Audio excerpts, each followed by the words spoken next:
안녕하세요, 진유로TV 우진영입니다. 워터 브릉브릉. 저병 오늘 저병 이야기할 거예요. 네, 저병 이야기할 건데요. 자, 우리가 저병을 한다고 하면 다리, 팔, 얼굴 어느 부분이 좀 힘드세요? 뭐 크게, 그렇죠, 발차기가 있고 팔 돌리기가 있고 호흡하는 고개 들기가 있죠. 이렇게 세 가지가 있을 텐데 이 세 가지 중에 어떤 게 좀 힘들다고 생각을 하십니까? 자, 콤비를 합니다. 콤비네이션. 자, 손 돌리면서 고개 들면서 발 차면서 빵빵빵빵빵 하고 있는데, 보통 힘들다고 생각하는 부분은 손이라고 생각할 겁니다. 아무래도 자유형처럼 이렇게 어깨를 돌리면서 어깨, 허리 힘을 살짝 이렇게 돌려주면서 어깨가 돌아가 주면서 팔을 좀 쉽게 돌릴 수 있는 종목도 아니고, 양손이 같이 돌아가기 때문에 다른 종목들보다 어깨의 발달도 더 좋고, 그래서 저병 선수들 보면 어떻죠? 역삼각형 쫙, 어깨 빡, 약간 그런 느낌 있잖아요, 그쵸? 그렇게 팔 힘 그리고 어깨 힘을 많이 필요로 하는 그런 종목이 저병인데, 그 저병을 하실 때 아무래도 발차기 같은 경우는 무릎을 접었다 쭉쭉 피면서 허벅지를 이용하면서 자유형 발차기를 어느 정도 잘 차시면은 어느 정도 불편하지 않을 정도로 찰 수 있고, 호흡은 뭐 어차피 평행에서 많이 해봤으니까 고개만 살살살살살 들면서 호흡할 수 있을 텐데, 팔 돌리기 많이 힘드시죠? 그래서 오늘은 팔 돌리기에 대해서 이야기를 좀 해볼까 하는데 어떠세요? 듣고 싶나요? 듣고 싶다고요? 그럼 한번 가보겠습니다. 듣기 싫어도 들으세요. 진제로TV.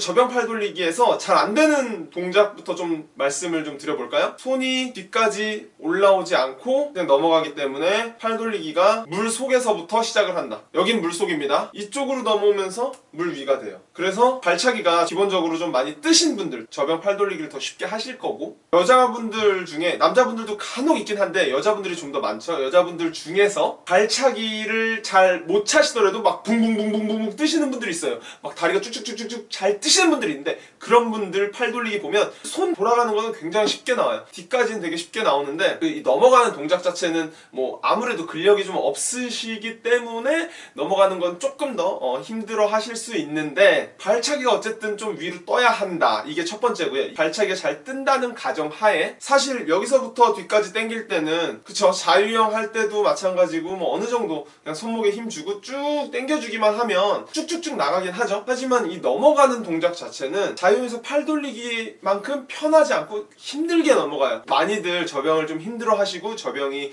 뭐 4가지 종목 중에 가장 칼로리 소비도 높고 그런 종목인데, 이 넘어가는 동작 한번 생각해 볼까요? 넘어가는 동작, 넘어갈 때 뭐 하죠? 호흡 같이 들고 발차기 같이 하죠.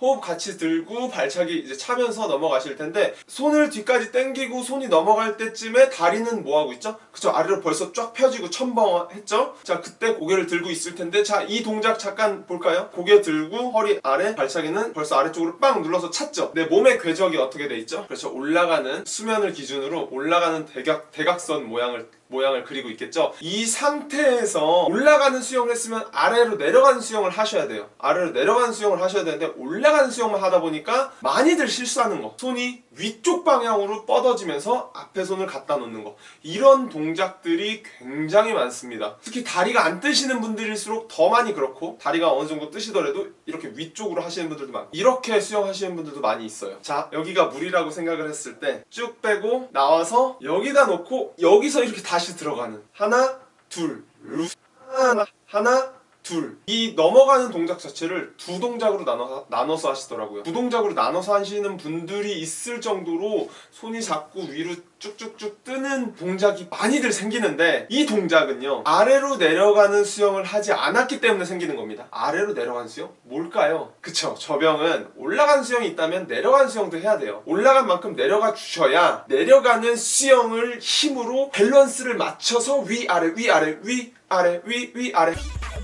할 수 있는데, 올라가는 수영은 아무래도 호흡을 하기 때문에, 저병 팔 돌리기 하고 발차기 하면 숨 엄청 차죠. 숨 차면 뭐 하게 될까요? 호흡을 찾게 되는데, 호흡은 어디 있어요? 물속에 없고 물 밖에 있죠. 물 밖에 있으면 숨을 쉬고 싶을 때 숨을 이렇게 위로 올라와서 쉬게 될 텐데, 이렇게 쉬게 되기 때문에 올라오는 수영은 대부분 다 잘하세요. 저병을 처음 배우시는 분들도 올라가는 수영은 기똥차게 합니다. 호흡을 해야 되기 때문에. 근데 반대로 내려가는 수영은 많이들 못하세요. 내려가는 수영이 되려면 어느 정도 고개도 좀 숙여 주셔야 되고, 손도 뻗어질 때 방향 자체가 위가 아닌 아래쪽으로 좀 뻗어 주셔야 되는데, 그래서 제가 준비했습니다. 뭘 준비했을까요? 쫙 앞에 처음부터 이야기했던 그 잘못된 부분들을 고칠 수 있는 교정 훈련을 제가 준비했습니다. 어떻게 기대되시죠? 기대 안 해도 한번 보세요. 기대 안 하시고 보기 싫어도 끄지 말고 한번 봐보세요. 자, 한번 볼까요? 아래로 내려가는 수영을 해야 되기 때문에 손이 뻗어지면서 아래로 고개를 눌러주시는 거예요. 눌러주면서 중요한 거 뭐냐? 발차기 아래에서 5번. 하나, 둘, 셋, 넷, 5. 아래로 내리면서 발차기를 차주시는 거예요. 자명 발차기가 되겠죠. 손이 넘어오면서 그냥 여기서 그냥 퐁당 하면서 끝나는 게 아니고 고개를 숙여주면서 손을 살짝 더 아래쪽으로 자꾸 뻗으려고 하시면서 발차기 몇 번? 다시 한번 5번. 중요하니까 한 번 더 몇 번? 5번. 사실 5번이 중요한 건 아니에요. 그냥 아래로 눌러찬다. 그런 게 중요한 거지. 임의로 제가 뭐 몇 번 솔직히 3번 차도 눌러찰 수만 있다면 3번만 차도 오케이. 5번 찬다고 좀 부족하다 생각하시는 분들은 10번 차셔도 오케이. 자, 그러니까 발차기 개수는 중요한 게 아니라고 생각하시고, 하지만 저는 5번이라고 얘기할 거예요. 왜냐? 5번이라고 제가 얘기했으니까. 자, 고개를 숙이면서 하나, 둘, 셋, 넷, 5 하면서 팔 돌리기 다시 한번 돌려주시고 넘어가면서 다시 고개 숙이면서 손 아래로 누르면서, 그때 어떻게? 엉덩이 살짝 올라오겠죠? 엉덩이 올라오고 물질한다 생각하시고 밑에 있는 전복을 따러 가는 거예요. 전복을 잡으러 아래로 잠수 하나, 둘, 셋, 넷, 5. 자, 전복을 딴다. 전복을 따러 아래로 내려간다 라고 생각을 하시고 아래로 누르는 저병 교정 훈련 한번 해보시고요. 혹시나 전복을 따신다면 좀 보내주시고요. 저한테 제가 먹고 좀 더 힘내고 더 열심히 우리 부릉이들 잘 알려드릴 수 있도록 많이 할 테니까. 자, 우리 부릉이들 제가 지금 말씀드린 저병 교정 훈련법, 특히 올라가는 저병 많이 하시는 분들, 누가 봐도 만세 수영이다, 누가 봐도 저병을 올라가기만 한다 라고 생각하시는 분들, 지금 제가 말씀드린 것 꼭 연습해 보시고요. 저번 시간에도 말씀드렸지만 그 영상만 보고 그냥 공부만 한다고 되는 게 아닙니다. 머릿속으로 하지 마시고 몸으로 하세요. 몸으로 하셔야 내 몸에 붙어있는 내게 되는 거지, 머리로 하시면 설명할 수 있는 정도 내가 잘하려면 내가 자꾸 연습해 보셔야 돼요. 아셨죠? 자, 우리 부릉이들 빨리 가서 수영해 보시고요. 저는 이만 인사드리겠습니다. 제 영상을 보시는 모든 분들이 자유형서부터 저병까지 마스터하는 그날까지 제 영상은 계속됩니다. 쭉 여러분 수영하세요.